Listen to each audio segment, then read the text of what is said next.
Hey, what's going on? You got it where you guys to the shine. Your boy Big Dog back with another one take review. Today I got one from My Hero Academia, episode 165. Okay, listen. I don't know how much more I can keep saying how much I love this season and how much I'm loving everything that Deku's doing and how he's so much better than just the rest of us and how a lot of us should aspire to be him, how he's the only person who can not only beat Shigaraki but also save him at the same time. But that is exactly what that man is doing. I don't even know if I can call him a man. The boy is still in high school, man. But everything about this episode, and listen, I had to watch that. I think I've watched the episode twice, and I've just finished reading the manga chapter based off of it because I like going back and reading to see what the anime added, what they left out, things and stuff like that. And so when I was watching, I'm not gonna lie, I was bothered by a couple of different scenes because like there was times where I was getting so caught up in like the action or wanting to see the action of certain scenes because it looks so fluid and probably like some of the best stuff we've seen. But I'm just like, it was always in the middle of somebody talking about Deku, where it was late in the gun, whether it was like Eri, whether it was Koda, whether it was Kudo. It was always during those scenes. I'm just like, why are they doing that? Then I go back and see the manga. The manga only was like giving you panels. So it's just like they expounded on it a little bit, but that wasn't the point behind it. Now, this whole time, we already know Shigaraki's starting to get concerned because he don't know exactly what Deku got planned, but he know he has something planned because one, Shigaraki even realized like most people be worried about surviving right now, but not him, because Deku's different. Like Deku throw all that shit out the way. He just, in order to get the job done, in order to win, that's the only thing that matters to him, and that's what one of the things I love about Deku. But he ends up transferring to second. He transfers to sixth. He breaks through those walls and gets through the Shigaraki. Not only that, everybody gets transferred at one point, except for Nana, which I think, to me, is one of the huge highlights of the episode. Two highlights of the episode to me is Nana not being the only person to be transferred, and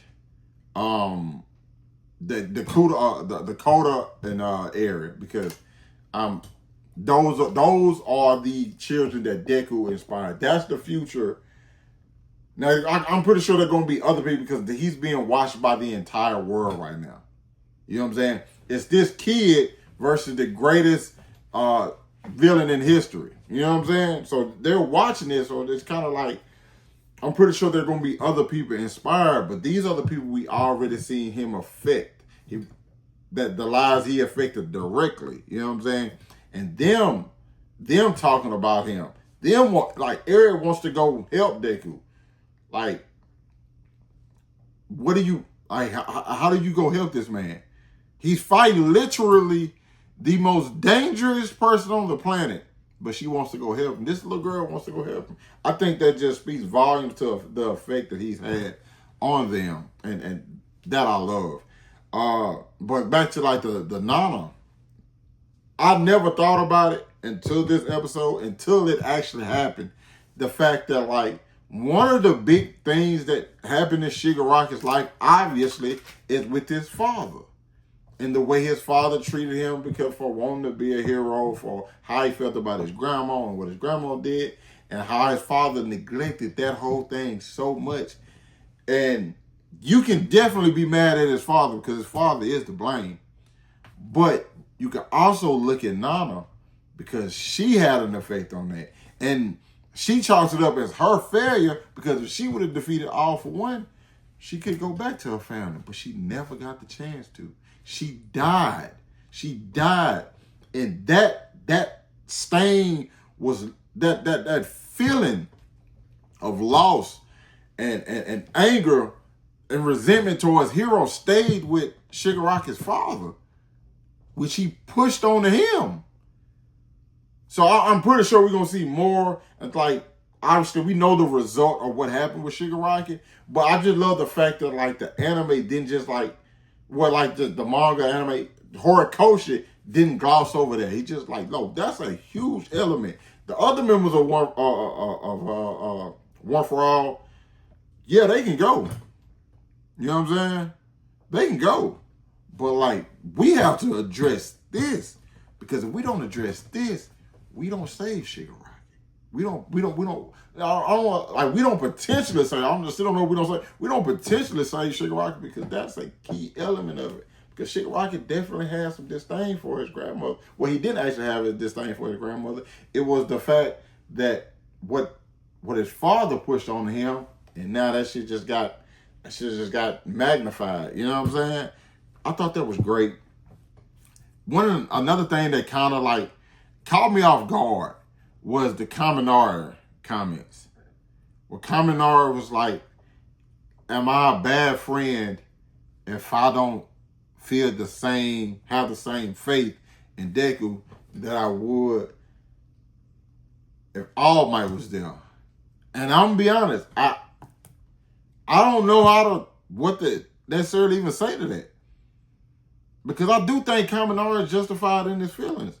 We're seeing something. Deku's facing something we've never seen before, and not only that, like, we seeing the burden that Deku is taking on in this fight.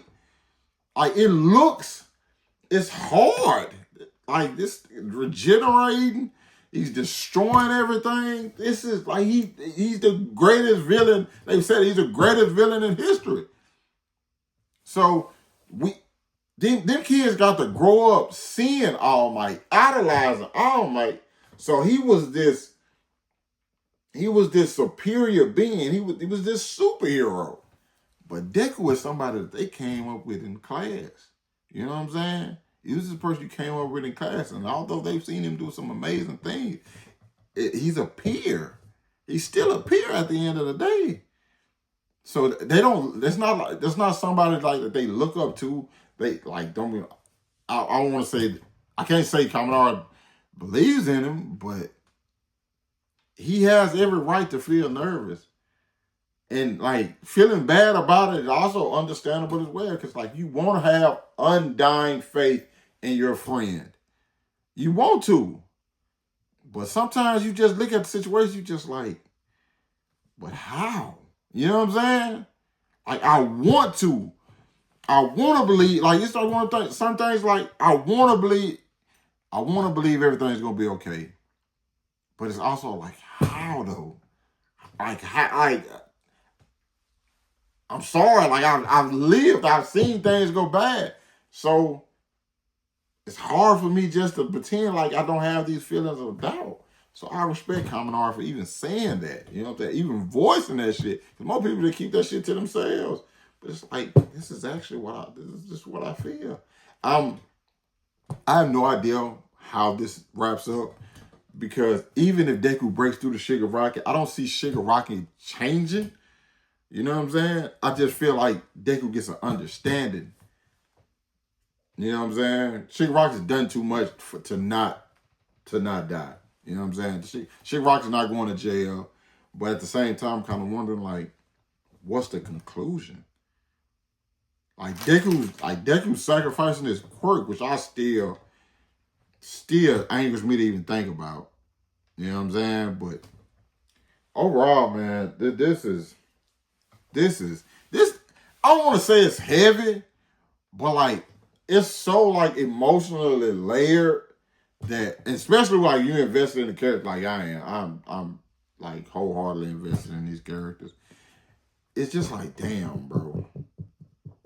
Damn, man, this shit makes me feel and think a lot. You know what I'm saying? Yeah. You guys let me know what you thought about it down in the comments. Hit that like button, subscribe to my channel. Thanks for watching the vid. I'll catch up with y'all later. Peace.